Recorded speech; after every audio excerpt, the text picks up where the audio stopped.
beloved, Boss Mike Cervera.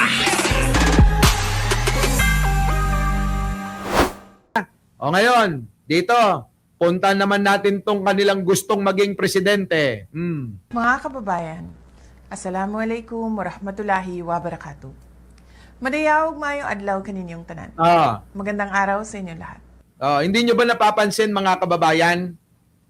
Wala, ano nyo muna, disregard nyo yung sinasabi. Bobo yan, kabisado niya na yun eh. Hindi nyo ba napapansin yun paulit-ulit na lang sa kada ano niya, yun ang sinasabi. Hindi nagbabago.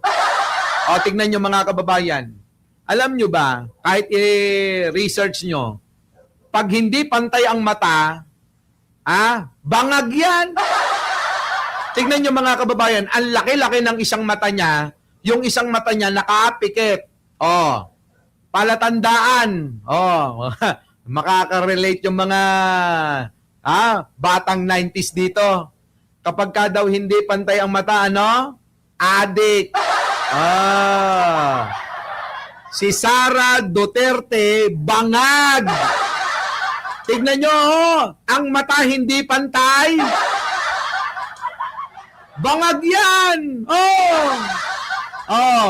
Mukhang katatapos lang bumatak. Kaya tignan nyo yung mata. Alam mo yan. Sino nakaka-relate yan?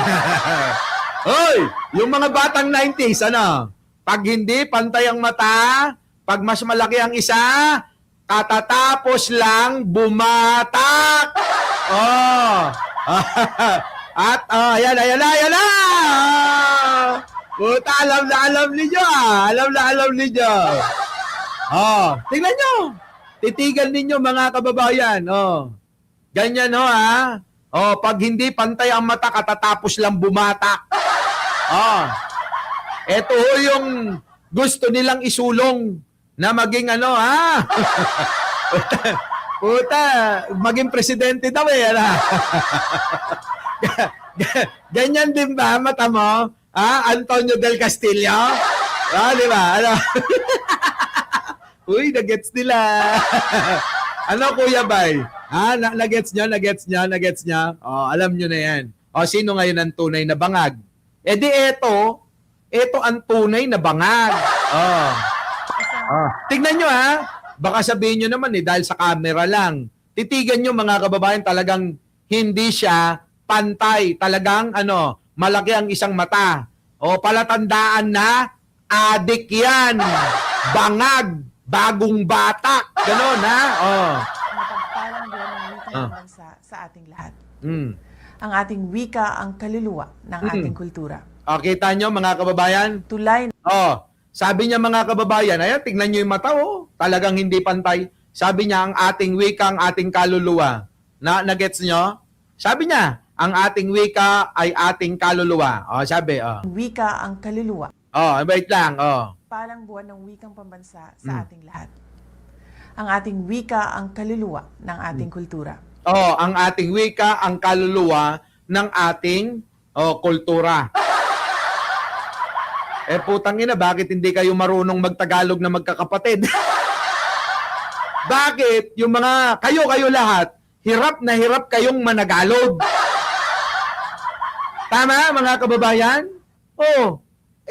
Yung pala Yung wika pala ating kultura, ang kaluluwa ng kultura natin bakit hirap na hirap kayong managalog na magkakapatid? Bakit hindi nyo inaral? Ipokrita! Di ba?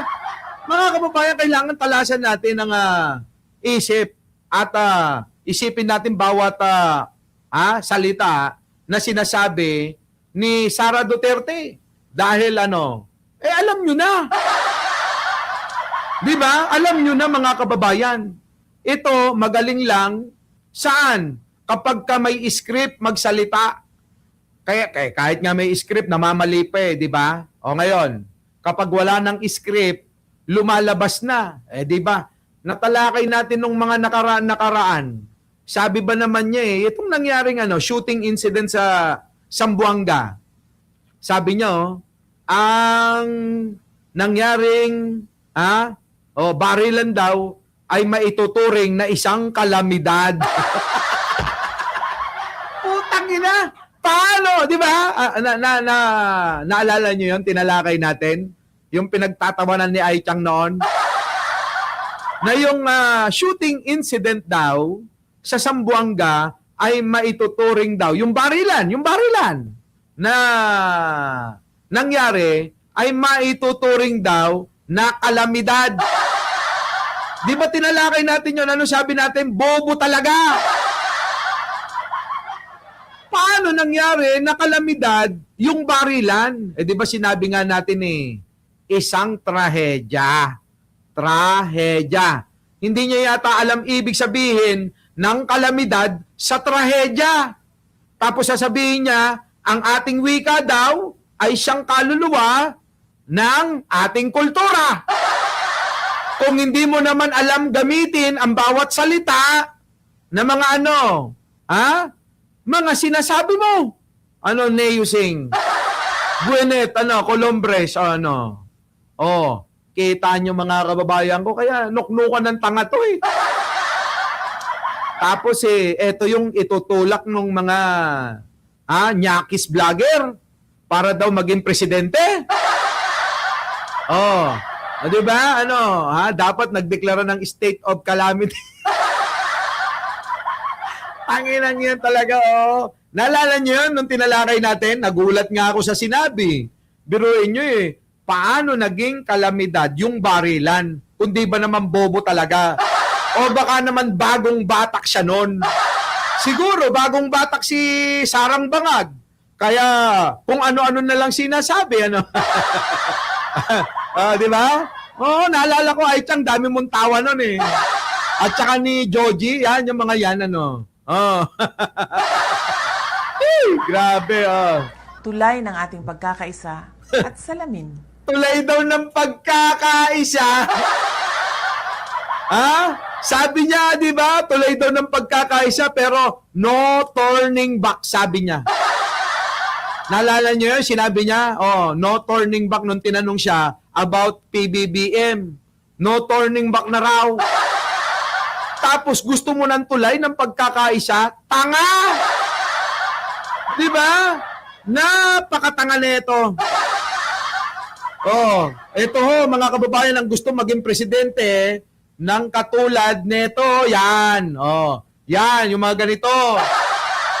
Ganito ang mga itsura ng mga taga-suporta ni Sara Duterte.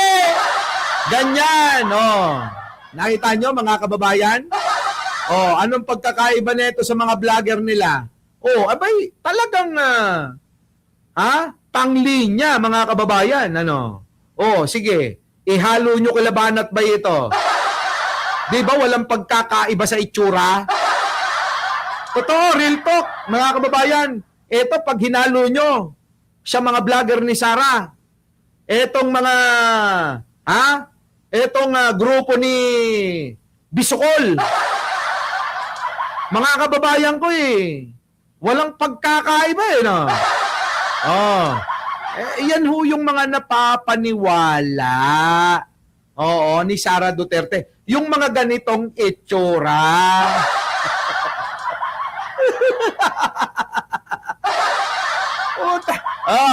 Di ba?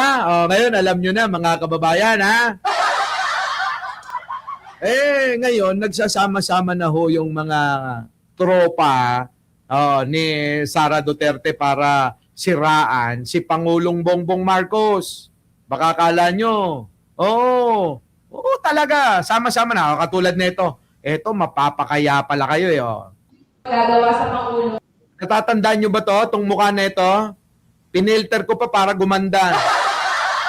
Eto ho, mga kababayan, yung grupo ng ACT Teachers Party List, mga kababayan.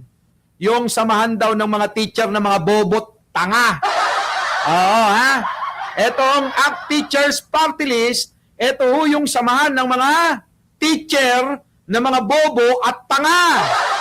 Kaya naman pala hindi naunawaan mga kababayan yung sinabi ni Yuse Claire Castro at mukhang minamali talaga kasi naman Anti-government sila.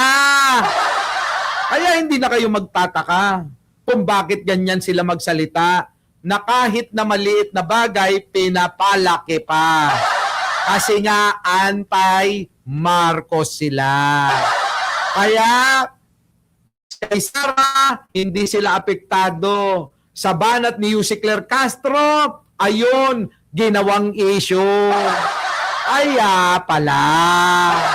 Oh, nagets nyo na mga kababayan? Kaya pala. Oh, ha? Oh, pakinggan natin ang banat. Ito, kundi bigyan ng parang bagsak ngayong paparating na ikalimang State of the Nation address at sa kanyang Tingnan nyo yung mukha na yan, mga kababayan, ha? Oh, bagsak daw yung ikalimang sona ni Pangulong Bongbong Marcos. Samantalang nagpapalakpakan yung mga tao. Pero para sa kanila, bagsak daw. Nakita nyo mga kababayan? Oh. Ka-4 na taon ng panunungkulan bilang Pangulo ng Pilipinas.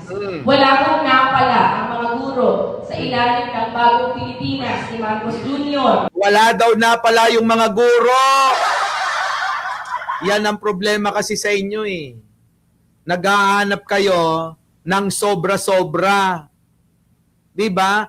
Alam nyo kung ako, sana linisin nyo muna yung hanay ninyo bago kayo maghingi. Diba? Performance muna sana bago humingi ng extra. At huwag nyong kakalimutan na ang administrasyon ni Pangulong Bongbong ay nagmana ng sandamakmak na utang at problema. Sobra-sobra mga kababayan na na isiniro ni Rodrigo Duterteng matandang tatay ni Sara, tatay ni Pulong, tatay ni Baste, at tatay ni Katie. At asawa nung Elizabeth na naging asawa rin ni Hanilet na ngayon ay asawa na raw di umano ni Ipe.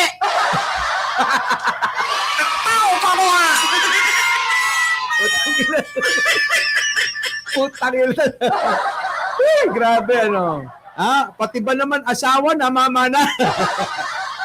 Putang ina, Ipe, totoo ba yan? Totoo ba yung issue na yan? Totoo ba yung issue na yan? Uy, bulong-bulungan sa social media. Putik na yan Si Ipe mukhang ang minana daw ay si Hanilet.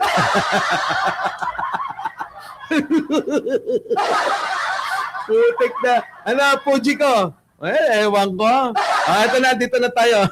Dito.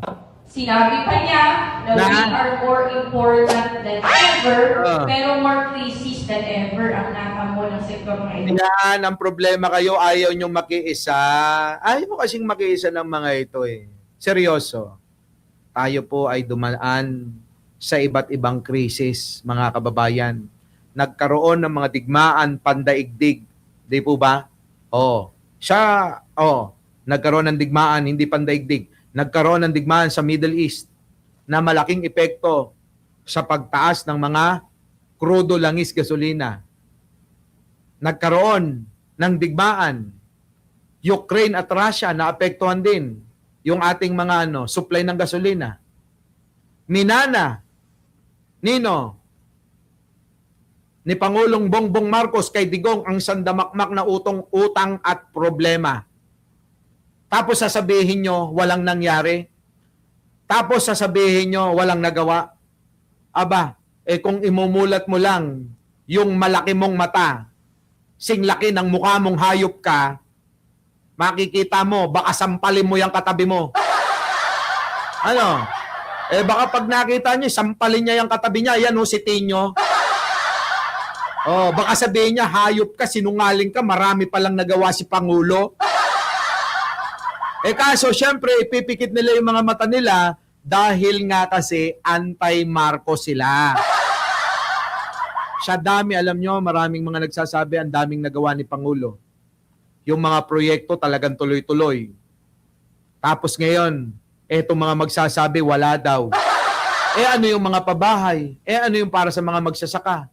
Ngayon, kung kayong mga nasa sektor ng edukasyon ay may problema, ito naman ang sasabihin ko dyan.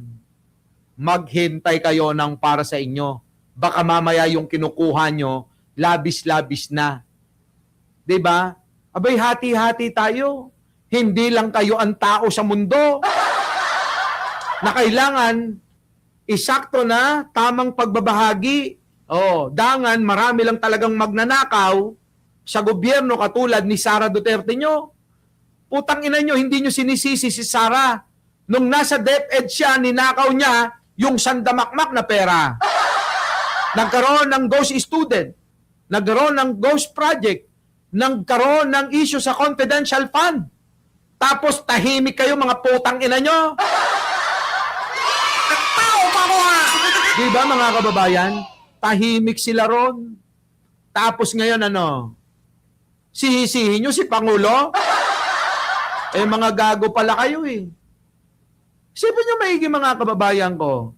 Di nila maintindihan yung boss. Ibubo nga! Bubo nga itong mga ito eh. Kasi itong mga ito, hindi naman yung kanila talaga ay para saan? Sa katulad natin na meron tayong pinaglalaban na prinsipyo. Wala silang prinsipyo. Kasali itong mga ito sa mga grupo na panggulo na hindi magkakapera kung walang away. Kaya sila'y lumilikha ng kaguluhan. Pansinin nyo kahit sino nakaupo, against yan. Kahit ako maging presidente, sigurado, yung mga yan, ngangaw-ngaw yan. Oo. Kaya alam nyo, kaya lagi kong sinasabi, matuto tayong umunawa sa mga katulad nila eh.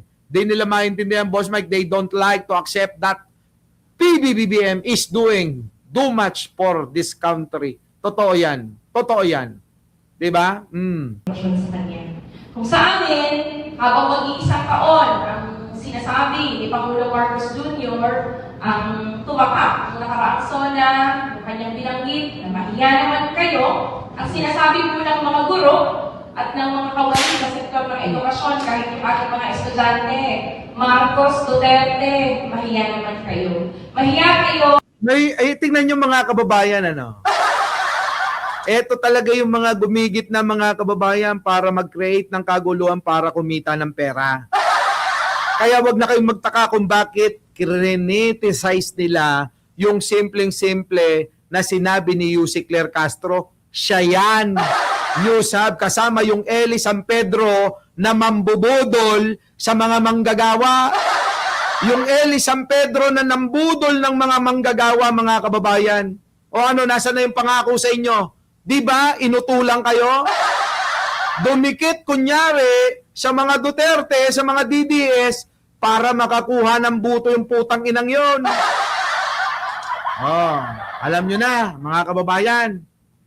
Tatalakayin ko pa sana mga kababayan, yung pong, grabe ito sa mga bilyar, Itong mga bilyar, mga kababayan, medyo talagang off ako rito. Bakit? Biruin nyo yung ginawa nilang subdivision, siningil ng kay mahal-mahal at binili nila ng murang-mura yung lote, tapos pinagawa dinevelop niyo naman. Pero, grabe ang baha. Hindi man lang nila pinag-aralan, kawawa yung mga tao na mga nakatira dyan. Mamaya talakayin natin to. Sample.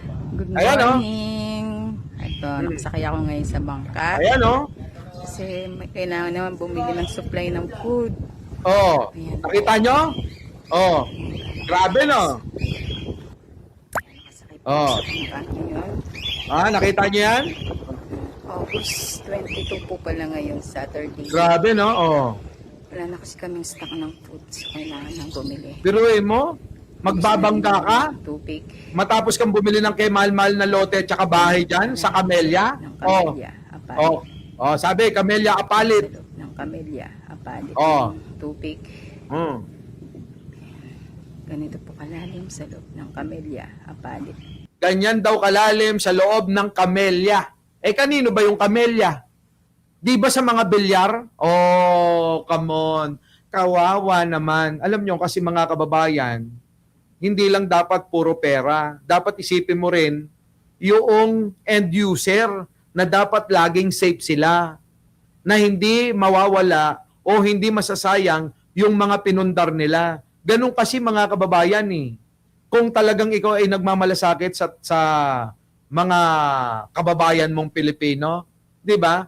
Pero alam mo namang mababa yung lugar, ala sige pa rin, pinatayuan nyo pa rin ng subdivision. O yan ang ating tatalakay mamaya mga kababayan. Meron lang akong meeting sa baba.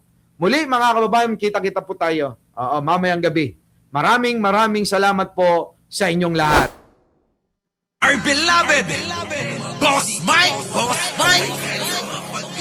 Cervera.